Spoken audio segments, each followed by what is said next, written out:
Actualmente también trabajamos y asesoramos a la comunidad gay, pero más nos enfocamos en la comunidad transexual.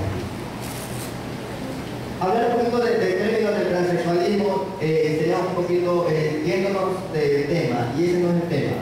Más bien vamos a presentar un poquito a la Asociación Silueta X. En 1998, Dayan Rodríguez, una transexual femenina, fundó la Asociación Silueta X, y hoy por hoy tiene vida jurídica del año pasado, el año del 2010.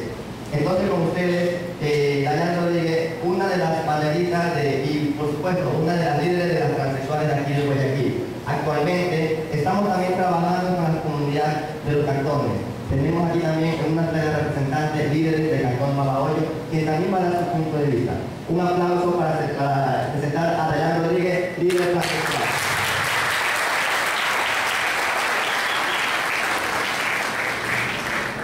Hola, buenos días, buenas tardes.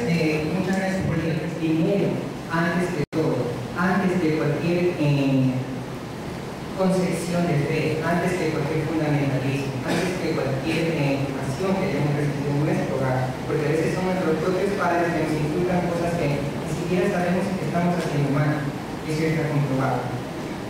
Antes de todo este tipo de factores, nosotros debemos de saber que cuando nos dirigimos hacia alguien, vemos a alguien que es distinto a nosotros, es un ser humano. Y mientras sea ser humano, y mientras respire el mismo aire que todos respiramos aquí, merece los mismos derechos que cualquiera, ni más ni menos. Y eso es lo que nosotros debemos hacer. No queremos derechos adicionales, derechos especiales. Queremos los mismos derechos: derecho a la familia, derecho a estudiar, derecho a trabajar. ¿Cuántas trans no pueden trabajar y debido a la falta de apertura de las empresas se dedican a hacer trabajo sexual? No porque ellas quieren. Hagan un estudio. Yo hice un estudio el año pasado, justamente con la universidad aquí, y el resultado fue otro. No la gran mayoría que hace trabajo sexual es porque lo quiere, sino porque lamentablemente esta construcción social que conocemos como Ecuador no les abre las puertas. Y por eso lo hacen. Hay un sinnúmero de factores. Las personas intersexuales, ¿por qué no salen? ¿Por qué no están organizadas como nosotros? No están organizadas porque el grado de discriminación que sienten y que tienen es mucho más grave que el nuestro, mucho más complejo.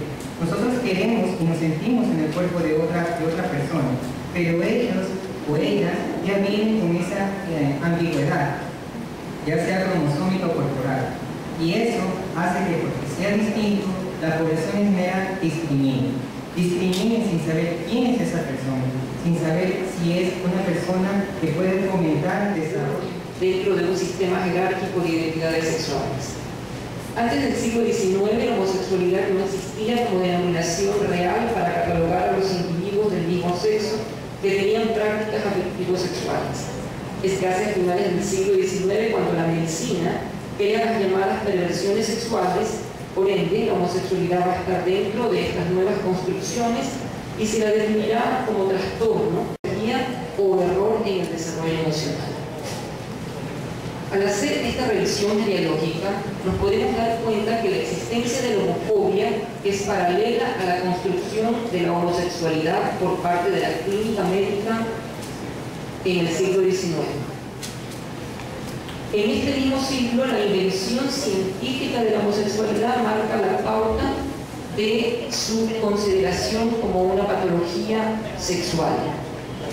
La medicina promovió un discurso homofóbico durante más de un siglo en Occidente. Por tal, las apreciaciones de rechazo que las sociedades tienen hacia la práctica sexual entre varones hacen una constante que aún prevalece. En términos históricos, podríamos identificar que el discurso homofóbico de la clínica sustituyó al de la religión cristiana en Occidente. El mismo, particularmente, yo creo que es imprescindible el no desconectarnos del pensamiento que se ha elegido en Occidente como un pensamiento científico de poder. Y ese pensamiento científico de poder ha estado básicamente dominado por la ciencia médica y la psiquiatría. Más adelante la disciplina psicológica también va a entrar a formar parte de ese discurso que patologiza a la homosexualidad, convirtiéndola en una enfermedad mental, hasta el año 1973, en que la Asociación Americana de Psiquiatría eliminó la homosexualidad como una enfermedad mental. Y pues hay calles a decir yo soy bisexual, salvo ciertas personas, ¿sí?, que han demostrado que aparte de ser bisexuales tienen alguna tendencia homosexual o tal vez están muy seguros de su sexualidad o de su orientación y determinan que se sienten atraídos por hombres gays o se sienten atraídas por alguna trans o se sienten atraídas también por mujeres. Imagínense, cuando hablamos de transexuales y hombres que se sienten atraídos a los transexuales, es muy fácil encontrar en una conversación de hombres decir, oye, el trans, la bestia, la quieran llamar, está muy guapa, se la ve muy bien, uy, parece mujer. Entonces, la cultura comienza a decir, bueno, es que es una mujer más. Y las trans han peleado mucho por decir, es una mujer más. Pero ¿qué sucede? Que de repente se pierde esa bisexualidad en el momento que dicen las personas, es que a él le gustan las trans, más no los homosexuales. Por lo tanto, no es bisexual. No estoy aquí para dar una clase ni de orientación ni de género, pero honestamente hay que entender bien clara la situación. A menudo los heterosexuales añaden más estereotipos basados en la homofobia. Los homófobos pueden pensar que los bisexuales no están a gusto con su sexo biológico. A veces los homosexuales consideran que los bisexuales conservan su reputación y colaboran con los homófobos mientras disfrutan simultáneamente de su vida gay. Básicamente, muchas personas consideran que un bisexual puede tener su vida de closetero o a veces determinan definitivamente algunas series y novelas que han dado en nuestro país y específicamente en nuestra ciudad, hablan de la homosexualidad cuando en realidad no es homosexualidad sino bisexualidad. Hablan de hombres que tienen construido una familia con hijos y todo lo demás con una mujer y que de repente tienen su pareja homosexual o tienen su pareja hombre. Pero jamás se ha tocado el tema de que un hombre como hombre, sin importar nuestro sexo biológico, empezamos a sentir esa exclusión que nace desde el seno familiar primeramente. El ser trans no es transgredir las normas religiosas en primer lugar. ¿Por qué? Porque Dios nos dice en su palabra, os creó a imagen y semejanza. Y si vamos a hablar de lo que es discriminación y exclusión, vemos desde la historia misma, siglo XVIII, siglo XIX y siglo XX, cómo los diferentes movimientos y más que todo el deber de decir soy un ser humano nos ha conllevado a seguir en una lucha infantil. Hace años tenemos cómo nuestros compañeros afro lucharon para que sean dignificados desde todo punto de vista. Se sigue estereotipando desde todo punto de vista y los imaginarios sociales son aquellos que ayudan a esa fobia y a esa discriminación por medio de los diferentes ámbitos de exclusión. Asimismo, nuestros compañeros indígenas, ¿no? Es el momento de las trans, es el momento de los gays, es el momento de la lesbiana. También podemos decir que la transfobia en sí nace desde los diferentes sectores de la sociedad. Soy la primera transgénero a nivel país con un título de abogada, 47 años de vida, 27 años de ser excluida y 20 y tantos más de haberme reconocido como ser humano. ¿Y cuánto me ha costado esto?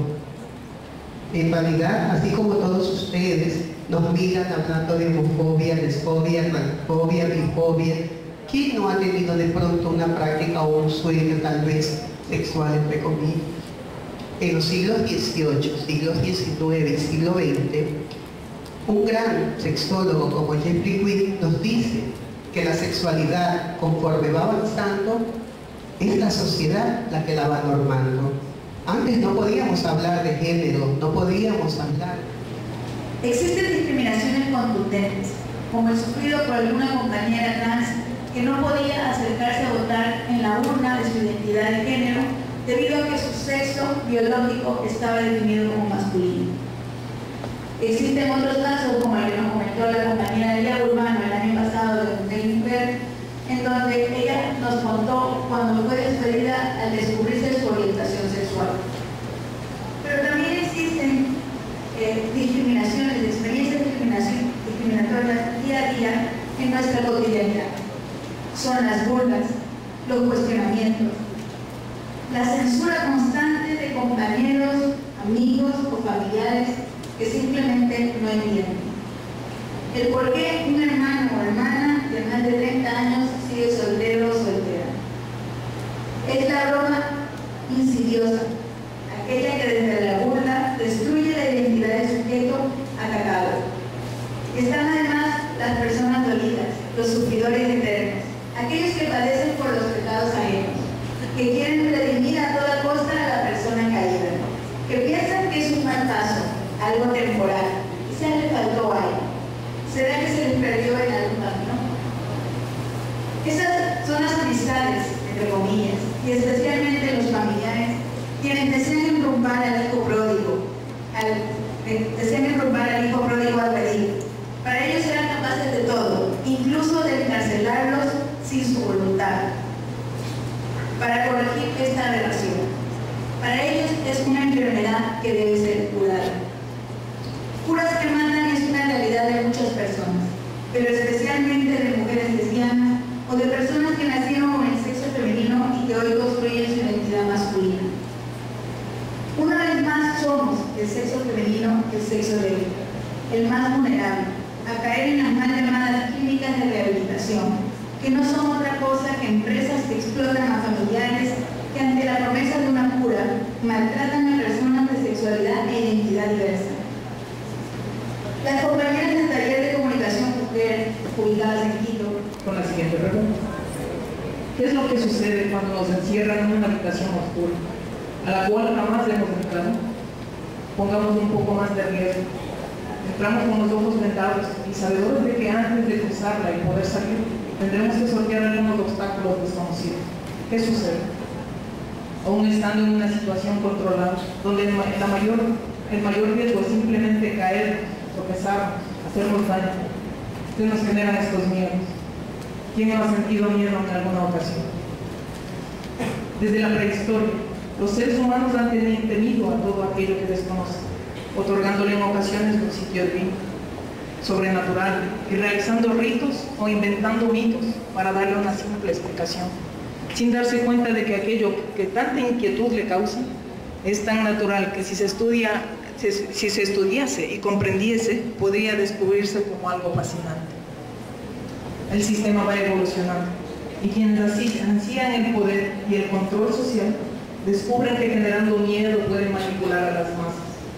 De este modo pueden decirte cómo ser, en qué debes creer, cómo comportarte, con la amenaza de que si no obedeces desatará la ira de aquello sobrenatural a lo que tanto temes.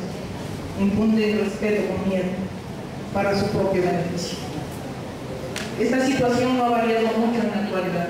Todavía se generan estos miedos en la sociedad. El miedo a lo distinto, el miedo a aquello que no se conoce. Este podría ser el inicio de la Interpol, situada entre aquellos miedos que el poder implementa para mantener su estructura. Pues bien, explicaré desde mi punto de vista cómo se nos aplica el 1-2 a nuestras vidas. Y no estoy hablando de vos. Nos aplica el 1 cuando solo nos dan la opción de ser heterosexual. Los deseos que no se ajusten a esta única opción se interpretan como enfermedades mentales, generando un miedo que nos consideramos normales. Nos definimos un hombre. Si ya eres un macho, te vamos a construir como masculino. Si naces como hembra, te vamos a construir como femenino. Eso significa que el género, lo que llamamos masculino y femenino, que es lo que nos da la sociedad cuando nacemos, es una construcción social. Eso necesariamente tenemos que ser los machos masculinos y las hembras femeninas. En androginia nosotros lo que hacemos es construir un género intermedio, tomar los elementos masculinos y femeninos a la vez y mezclarlos, especialmente la estética, ¿sí? Somos personas que transitamos o somos ambiguas, se nos identifica de esa manera. Provenimos de todo tipo de canon corporal, o sea, podemos haber nacido machos y obviamente habernos construido andróginos, podemos haber nacido hembras y habernos construido andróginas, y obviamente las personas intersex, que también hay intersex que se construyen de forma andrógina, no todos, pero sí hay personas que lo hacen. obviamente la androginia trae problemas a la sociedad, especialmente en esta sociedad patriarcal, machista, heterosexista, como decía el compañero. Ser alguien que demuestra en su género ambigüedad es un gran problema. No puedes controlar a una persona que te dice que tiene elementos masculinos y femeninos. ¿Cómo lo puedes controlar? Yo no puedo decirte, bueno, ¿sabes qué? Tú eres masculino, sigue el servicio militar, te voy a preparar lo más que puedas. Si eres femenina, bueno, directo a la cocina, ama de casa, etcétera, etcétera. Un checklist, ¿no? Que le asignan a cada persona el género a cada persona. En una persona andrógina, ¿qué hago? O sea, pierdo todo el control. Entonces, comenzamos a ser discriminadas. Estas personas no son ni chicha ni limona. ¿Qué son? Entonces, comienzo a hacerlas a un lado y generó construir el cuerpo que él quería a costa de todo, incluso a costa de tener que dejar su carrera. Siguiente. Él es Mariam Barruam. Siguiente. Él era una afamada deportista cuando era Ivonne, pero él no era feliz como mujer a pesar de que sus triunfos deportivos le garantizaban una situación económica cómoda, prestigio y respeto.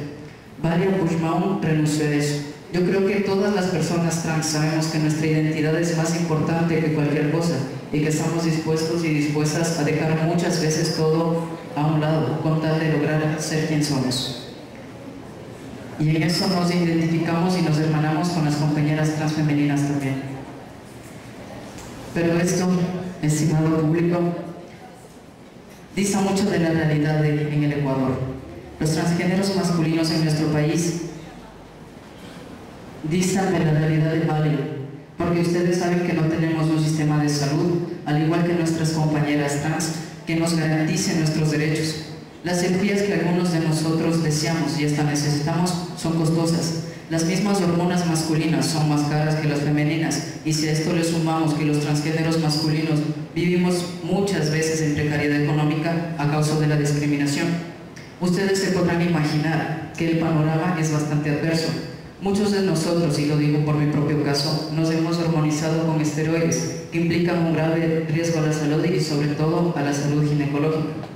En otras palabras, la virtud nos genera necesidades ginecológicas específicas que no son atendidas por el Estado, y falta de atención es una forma de violencia institucional en que es transfobia. El Estado debe tomar en cuenta las necesidades específicas de nuestros cuerpos y además tomar en cuenta que algunos de nosotros ejercemos algo que es un derecho y que es la transmaternidad. La actividad o la pasividad y el hombre libre o el hombre esclavo. De igual manera, esto está presente también en culturas de hace más de 20.000 años. Como en la India se maneja lo que es la cultura buda, una cultura que incluso con la conquista de los británicos no pudo ser erradicada de ese contexto tradicional cultural que se maneja y se manejaba en esa región del mundo. También no quedan atrás nuestras culturas mesopotámicas, culturas muy arraigadas en lo que se puede llamar como hispano. Tenemos nuestros famosos inchaqueados. Nuestros inchaqueados es una cultura y una expresión de la cultura valdivia, que específicamente forma parte del feminismo, sería centrado sobre el hombre, donde el yo era ese tipo de placebo, ese tipo de su sexualidad visual. Quizás también es una relación entre orientación y conducta bisexual, porque yo creo